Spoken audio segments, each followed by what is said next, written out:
So let's see some more problems in thermodynamics. Okay, so the problem is given the diameter changes from 1 centimeter to 3 centimeter. Okay, so this was some soap bubble or some kind of bubble in which the diameter has changed from 1 centimeter to 3 centimeter. Okay, so we have to calculate the work value which we have to perform, or the work supplied for this change in the diameter from 1 centimeter to 3 centimeter. What is the work we have to perform? Okay, so to change the diameter, and surface tension is given as 0.02 Newton per meter, and this is the ammonia bubble. Okay, so the formula of work is sigma into A, or the surface tension into area. Okay, so in this the area is changed, so delta W will be sigma into delta A. Okay, so sigma is the surface tension 0.02, okay, pi into 1 into 10 power minus 2 whole square by 4, pi d square by 4 is the area of first, minus pi 2 d square by pi into d2 square by 4 is the area of the second. So if we subtract it and multiply with the surface tension, we will get to know the amount of work done which we have to perform to change this area from, or the volume from 1 centimeter to 3 centimeter. Okay, so this comes out to be 0.4 into 10 power minus 7 kilojoule. This is the work done which we have to perform to change the diameter of this ammonia bubble from 1 centimeter to 3 centimeter. Okay, so this we can do like this. We have to learn the formula that delta W is sigma into A, or the work is sigma into A, and if we change the area or the surface area, the work we have to give some work or perform some work, and we can easily find the change in work done, or this is the energy associated with it. If we want to increase the energy, we have to perform some work. Okay, so change in energy is equals to amount of work done which we have to perform. Okay, so this is nothing but the change in energy of the bubble of ammonia. Okay, which is 0.5 into 10 power minus 7. Okay, so just this formula we have to remember. Okay, so let's see the next question. Next question is, there are two surfaces of a thick plate, okay, which are at 0 degree Celsius and 100 degree Celsius. Suppose that this is a plate, one surface is at 0 degree Celsius, second surface is at 100 degree Celsius. Okay, and the heat transfer rate is 500 watts per meter square. Okay, so the heat transfer rate from this hotter surface of this thick plate is 500 watts. From this surface to this surface, the heat will be transferred, because this is at higher temperature or higher energy, and this is at lower energy, so it will be transferred, and that rate is given as 500 watts per meter square. Okay, and the thermal conductivity we have to determine. So this was given that the thickness was 2 centimeter, the temperature of the two sides of the plate, and the heat transfer rate was given, and we have to find the thermal conductivity of the plate, or the K value for the plate. Okay, so we know that the formula is Q by T is equal to, or the heat transfer rate is equal to Ka dt by dx. Q is equal to Q by T is equal to Ka dt by dx, we know, and this rate Q by T into A is given as 500 watts per meter square, which was given 500 watts per meter square. Okay, and this K we have to find, and this dt by dx, change in temperature was 0 to 100, so change in temperature in Kelvin or Celsius will be same as 100. Okay, so which will be 100, and this dx value, okay, which is nothing else but the thickness, okay, which is 2 into 10 power minus 2 or 0.02. So this we put as 0.02.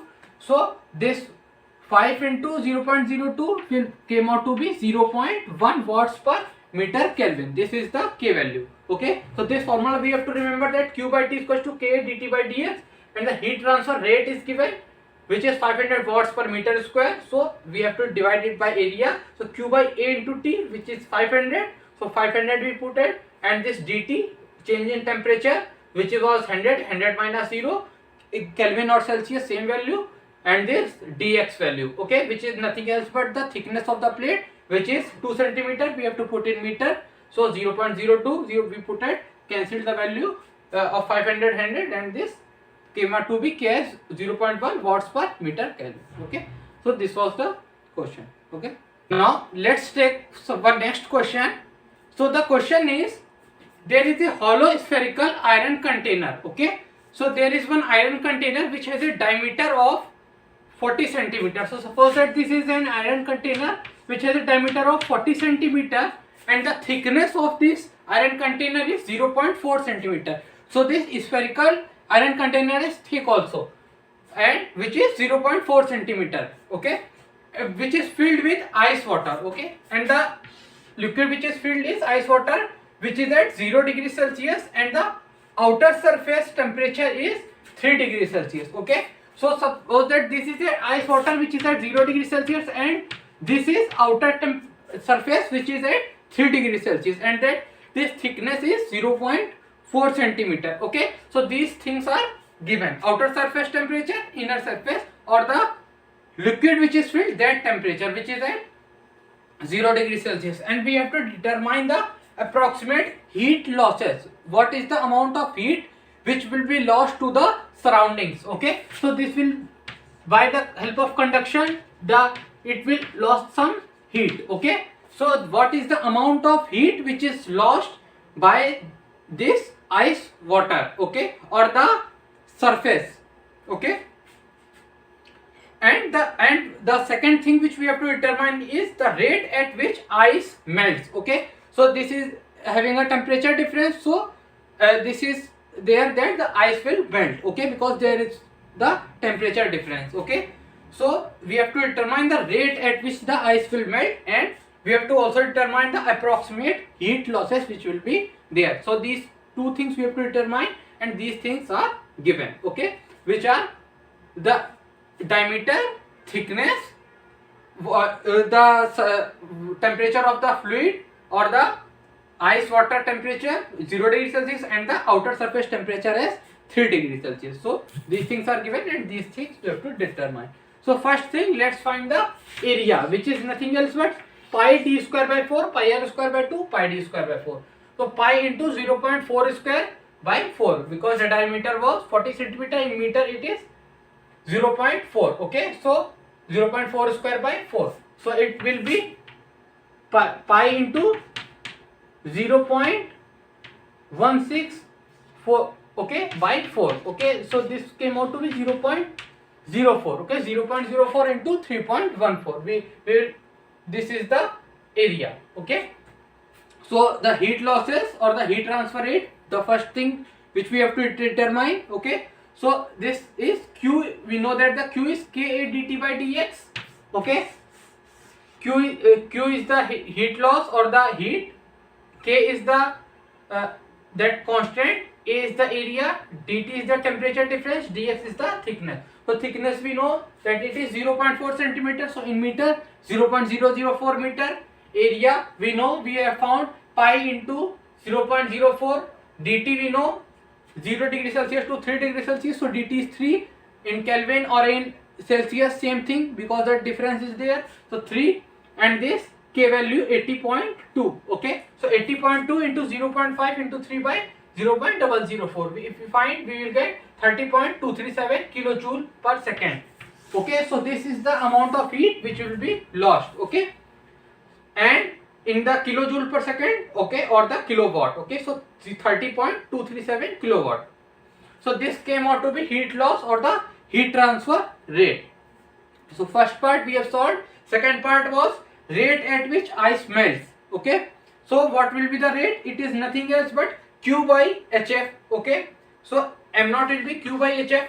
HF is latent heat of fusion of the ice. Okay, HF is latent heat of fusion, which is 33.7. okay, and this Q we have find as 30.237 by latent heat of fusion.